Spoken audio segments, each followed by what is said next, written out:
অযোধ্যা রাজা দশরথ ও রানী কৌশল্যার পুত্র রামের জন্মতিথি উপলক্ষে আজকের এই বিশেষ দিনটি রামনবমী নামে উদযাপিত হয়। রাম বিষ্ণুর সপ্তম অবতার। এই পবিত্র দিন শুক্লপক্ষে নবমতম দিনে পড়ে। চৈত্রে 9 দিনে বসন্তের নবরাত্রি পালন করা হয়। তাই এই দিনটিকে সনাতন ধর্মের বিশ্ব মাতৃ দিবস হিসেবেও সনাতনীরা পালন করে থাকে। এমত অবস্থায় সারা দেশ তথা পশ্চিমবঙ্গেও পালন করা হলো রামনবমী। বিজেপি নেতা পীযূষ কানুরিয়া ও রাম জন্মোৎসব কমিটির উদ্যোগে আজ নিউটাউন রাম মন্দির থেকে এক বিশাল শোভাযাত্রা এসে শেষ হয় দমদম হনুমান মন্দিরে। আজকের এই শোভাযাত্রা উদ্বোধন করেন রাজ্যের বিরোধী দল নেতা শুভেন্দু অধিকারী।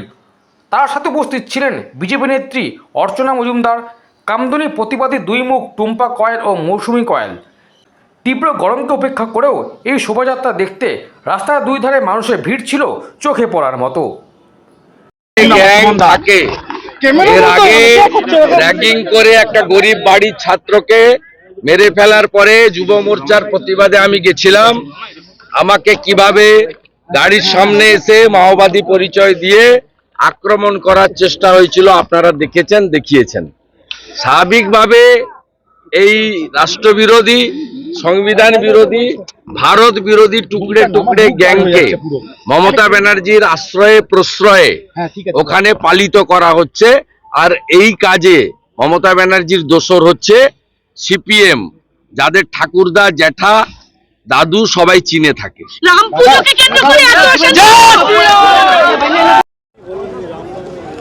আরে এ রাজ্যে কি মানুষের সরকার চলছে নাকি? এ রাজ্যে একটা বিভাজনের সরকার চলছে, একটা শ্রেণীকে উস্কিয়ে দিয়ে ভোট জয়ের সরকার চলছে। যে সরকার মানুষকে উস্কাচ্ছে শ্রীরামের বিরুদ্ধে, যে সরকার জয় শ্রীরাম বলতে দিচ্ছে না, বললে রাতের বেলা মারামারি হচ্ছে। আপনারা দেখেছেন মিনাখাতে পরশুদিন রাত্রিবেলা শিব মন্দির ভাঙা হয়েছে, 6 জন আহত হয়ে হাসপাতালে ভর্তি। আপনি কি বলছেন? সরকার কিছু দেখতে পাচ্ছে না? জেনে শুনে মানুষকে উস্কিয়ে চেষ্টা করছে যাতে রাম নবমী না করতে দেওয়া যায়, মানুষকে আটকে রাখা যায়, গলা চেপে গলা দাবিয়ে কখনো আটকানো যায় না। কোর্ট ছাড়া এই রাজ্যে মানুষের অস্তিত্ব নেই।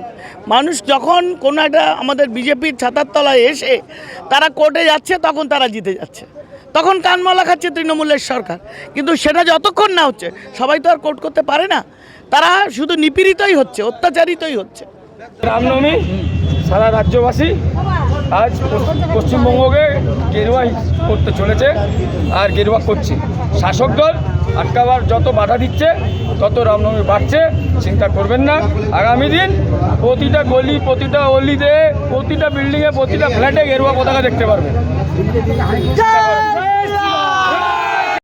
ত্যাগ করে বনবাসে গিয়েছিলেন, তার লড়াই তিনি করে গিয়েছিলেন। তো আজ সেই রামের যে জায়গা তৈরি হয়েছে, রাম মন্দির প্রতিষ্ঠিত হয়েছে, আজ রামনবমী। তো প্রত্যেকটা মানুষকে রামনবমীর অনেক অনেক শুভেচ্ছা, অভিনন্দন জানাই। এবং রামকে আমরা সনাতনী ধর্মর প্রত্যেকটা মানুষ যেন ঘরে পূজা করি। রামের প্রতি আমাদের যে শ্রদ্ধা, ভালোবাসা, সেটা যেন রাজনৈতিক ময়দানে কোনো নোংরা রং না লাগে।